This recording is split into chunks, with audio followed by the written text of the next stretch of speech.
M'dzina la Tate ndi la Mwana ndi la Mzimu Woyera. Amen. Ndikulandireni pano pa Tiyankhuleni Ambuye, ndipo lero ndi Loweruka, Mulungu wa namba 15 pa masiku a Pachaka pa 22 July 2023.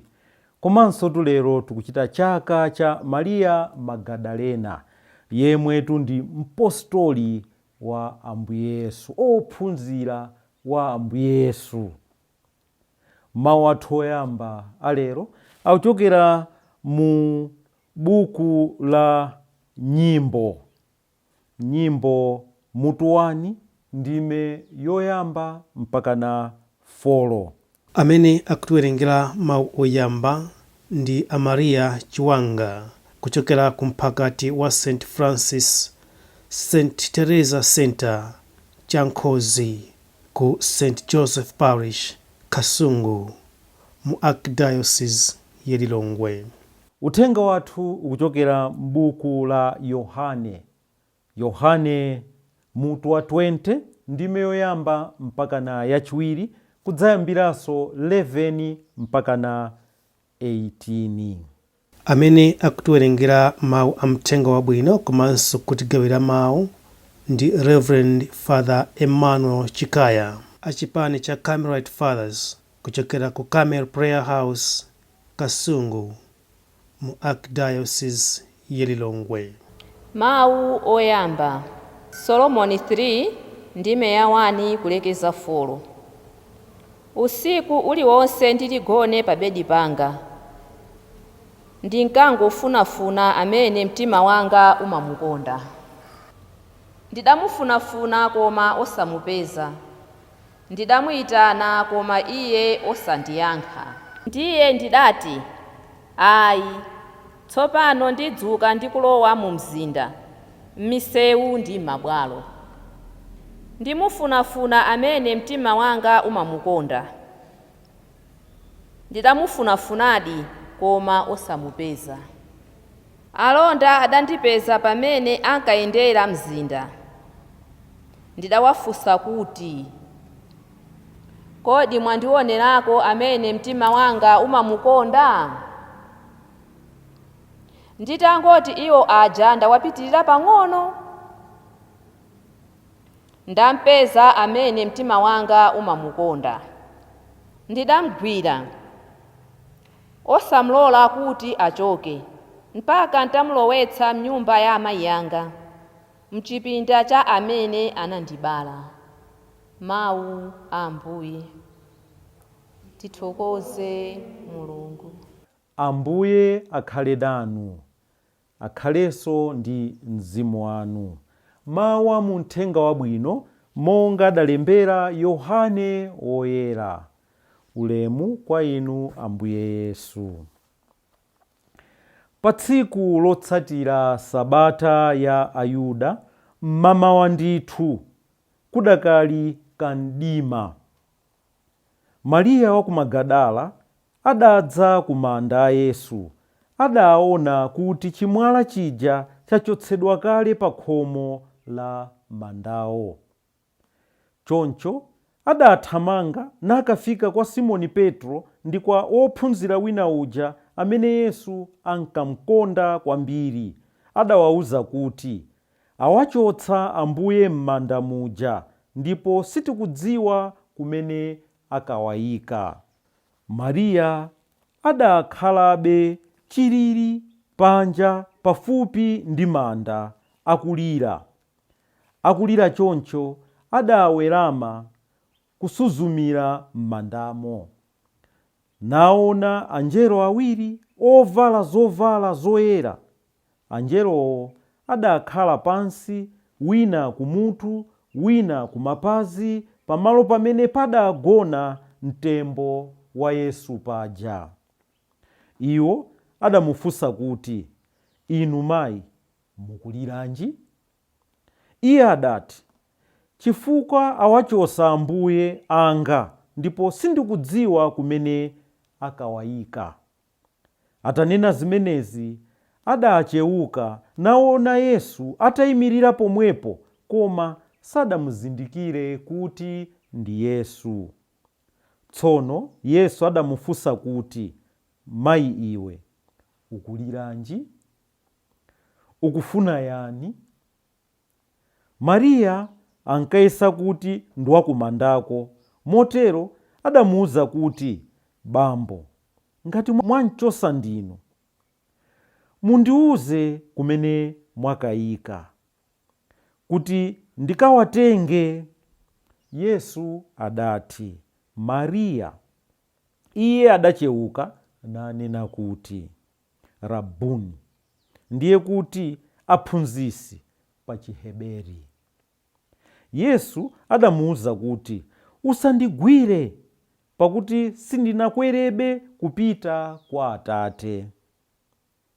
Koma pita kwa abale anga, ukawawuze kuti ndikukwera kupita kwa Atate anga, omwe ali Atate anunso, Mulungu wanga, yemwe ali Mulungu wanunso. Mariya wa ku Magadalayo adapita nakawuza ophunzira aja kuti, ndawaona Ambuye. Ndipo adawakambira zimenezi zimene Ambuyewo adamuwuza.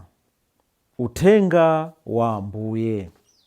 Ulemu kwa inu Ambuye Yesu Khristu. Lerotu tikuchita chaka chimenechi cha Mariya wa ku Magadala, munthu amene akutiphunzitsa ife kuti kukonda Ambuye Yesu munthu amayenera kutani, munthu amene akukonda Ambuye Yesu amatani. Lerotu ndi chaka chimene tikuona ophunzira wa Ambuye Yesu, Mariya wa ku Magadala, amene akumupanga ena timati mpostoli wa apostoli, chifukwa Ambuye Yesu akumutuma Mariya wa ku Magadala kuti kawuze ophunzira anga, kawuze apostoli anga kuti ndili moyo ndipo ndikupita, ndili moyo, ndili nanu, asakhumudwe. Uthenga umenewutu akuunyamula ndi Mariya wa ku Magadala.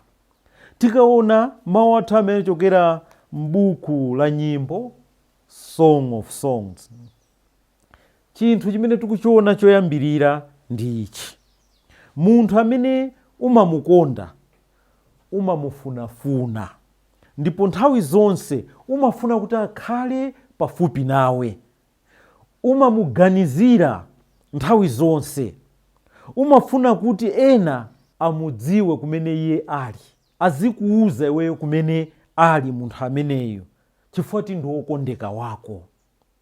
Mawu oyamba akutikumbusa ife zimenezi. Chifukwa tikuona munthu akufunafuna okondedwa wake, ndipo akufuna kumachita kuwafunsa even ati alonda, kodi mwamuona ali kuti? Ndipo akamupeza atamakhala onyadira kwambiri, amakhala okondwera kwambiri. Tiyeni tituone mu uthenga wathu, kodi zimenezi sizimene akuchitanso Mariya wa ku Magadala, amene wamukonda Yesu, akumufunafuna kwina kulikonse. Nchifukwa ngakhale lachisanu loyera ija analipo pa mtanda paja, ndikuona kuti wafa Ambuye Yesu, amutengera kumanda kuja, akuthamangatu kukafika kumanda kuja, kukayang'ana ndithu, akakhale pafupi ndi okondedwa wake. Ngakhale mmoyo wake amaona kuti ndi mtembo, koma Yesu ali moyo, akumufunafuna. Nchifukwa kuti inu ndi ineyo, kodi timamukondadi Ambuye Yesu? Timamufunafuna ndi kupita kumene kula Ambuye Yesu? Mariya wa ku Magadala adapita kumanda kafunafuna okondedwa wake Ambuye Yesu. Kodi ife Ambuye Yesu timakafunafuna kuti? Zikhoza kuoneka kuti ife timakonda Ambuye Yesu ngati tikuwafunafuna kumene kula Ambuye Yesu. M'matchali chathu mmakhala tebenako.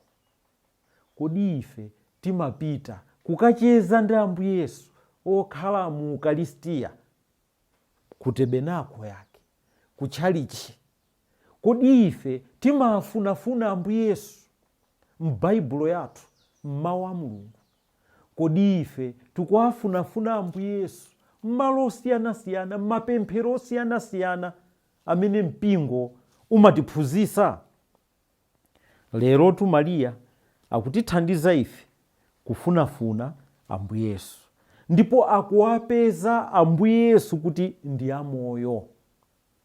Ambuye Yesu ali moyo. Kodi ifeyo timampeza Ambuye Yesu ameneyu wamoyo m'moyo wathu?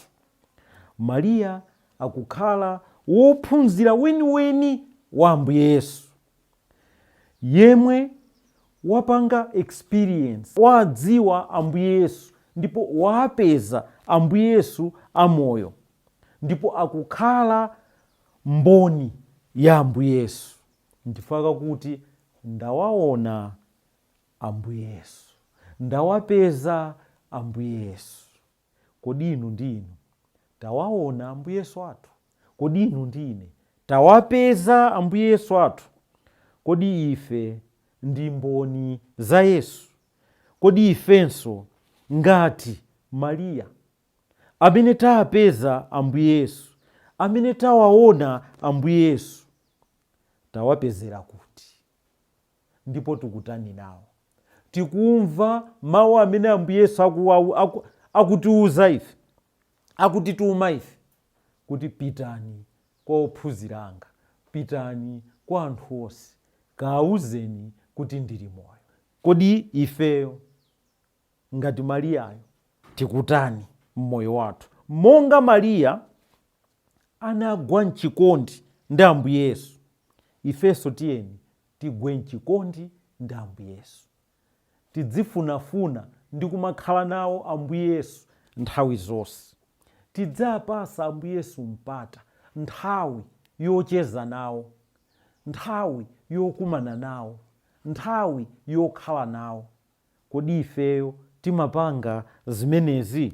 Ambuye Yesu lerotu akutiyitana ife potchula dzina lathu, mmene anamuyitanira Mariya uja kuti Mariya.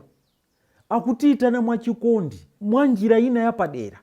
Kodi ifeyo tikuzindikira mmene Ambuye Yesu akutiyitaniramu?